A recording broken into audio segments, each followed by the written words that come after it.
Stone Age, 0 to 5 megabits per second. This is the bottom of the barrel. Dial-up modems, the very first broadband, speeds that were already embarrassing in 2005, and millions of people are still stuck here today. You click a YouTube video, it buffers, you make a coffee, you come back, still buffering. Video calls look like wet cardboard with a 3-second delay. At 5 megabits, you are not just slow, you are invisible to the modern internet. Streaming platforms drop you to the lowest quality tier automatically. And even then, it still chokes. Nobody chooses this speed. It chooses you. Email works. Basic browsing works. Everything else is a gamble you never agreed to take. And the cruel part is that you pay for it every single month, same as everyone else. But here is what nobody tells you. Slow internet does not just cause buffering, it changes your behavior. You stop trying things. You stop sending files. You stop video calling. You quietly shrink what you do online to fit what your connection allows. And you do not even notice it happening. That silent shrinking is the real cost, not the buffering, the giving up. And once you have shrunk, you rarely grow back.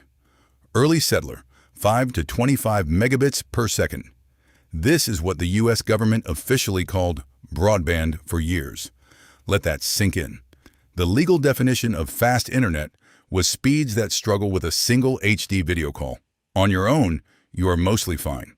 But the moment a second person touches the internet, boom, a call drops, a download crawls. 2 people, 3 devices, a smart TV, straight back in Stone Age conditions. The worst part is that most people at this tier have been here for years. They have adapted without realizing it. They think this is just how the internet is. It is not. Here is the twist most people miss. The speed on your plan is always your download speed. Upload, which determines your video call quality, your cloud backup, your ability to send anything, is almost never advertised. At this tier, upload is often 4 to 5 times slower. You are not getting what you think you are getting. You never were. Nobody put that in the brochure. Bronze Age, 25 to 100 megabits per second. Welcome to civilization. Multiple streams at once. Fine. 4K on the main TV. Works. Video calls. Crisp. Gaming. Smooth. You start to stop noticing the internet, which is genuinely the whole goal. For a household of 3 or 4 people doing normal things, this is a solid place to be. Peak hours might bring a slight drag, but nothing that breaks anything. Upload still lags. If you stream on Twitch, push large files regularly, or run back-to-back video calls, you will feel that gap. Download gets the glamorous number on the box. Upload quietly stays behind, hoping you do not notice. But for most people, this is enough. And most people have no idea they are already here. They assume fast internet means something higher. It usually does not. From this point on, the story stops being about buffering. And this is where things get genuinely surprising. The modern era, 100 to 500 megabits per second. At this point, your internet stops being the problem. Full stop. Your device is the bottleneck now, or the server, or your router. Downloads that used to take an hour take minutes. A 40 gigabyte game update is done before your pizza arrives.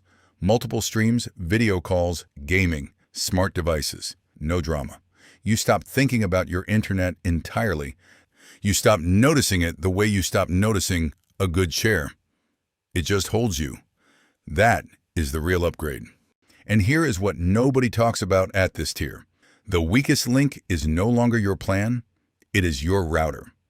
The box your provider gave you for free, or the one you bought 5 years ago, is almost certainly throttling speeds you are already paying for. You could double your real-world speed right now without changing your plan for less than 1 month's internet bill. ISPs actively benefit from you not knowing this. A faster plan means more monthly revenue. A $60 router upgrade means none. The future, 500 megabits per second to 1 gigabit per second gigabit, 1000 megabits per second, the glowing green city. And here is the truth that genuinely surprises people. For a single person doing normal things, you will not feel the difference between gigabit and 200 megabits per second. Not one bit. YouTube does not load faster. Netflix does not look better. Because the internet was never the bottleneck. You are paying for a fire hose and drinking through a straw. The fire hose is real. The straw is your hardware. Gigabit earns its keep in large households with 10 or more heavy devices, home servers, or daily professional uploads. For everyone else, it is peace of mind. Or bragging rights. Both valid. But if you are on 200 megabits per second wondering whether to upgrade, the honest answer is only if something specific is already frustrating you. In daily life, you will not feel it. But beyond gigabit, beyond what most people even know exists, there is a tier that makes gigabit look quaint. And what happens there is genuinely absurd. Beyond the future, 2.5 gigabits per second and above. Some providers now offer 2, 5, even 10 gigabits per second residential plans. The numbers are staggering and almost entirely theoretical. Most consumer routers and home setups physically cap out before the connection does. You could be paying for 5 gigabits per second and getting 1 gigabit per second anyway, because your router is the ceiling, not the plan. To use multi-gig speeds properly, you need to replace your router, your cables, your network card, possibly your switch. It becomes a full project before you see a single benefit. This is the UFO. Impressive, futuristic, and irrelevant, unless raw 8K footage transfer is a regular Tuesday for you. If you have to ask whether you need it, you do not. And yet these plans are selling. People are buying them. Not because they need them, but because the number is big, and big numbers feel safe in a way that is hard to explain rationally. There is a psychological comfort in knowing your connection is not the problem, even when nothing was ever the problem to begin with. That is the real product being sold at this tier. Not bandwidth, certainty, the feeling of being ahead. ISPs understand this better than most consumers ever will, and they price accordingly. The jump from gigabit to multi-gig rarely costs much more per month.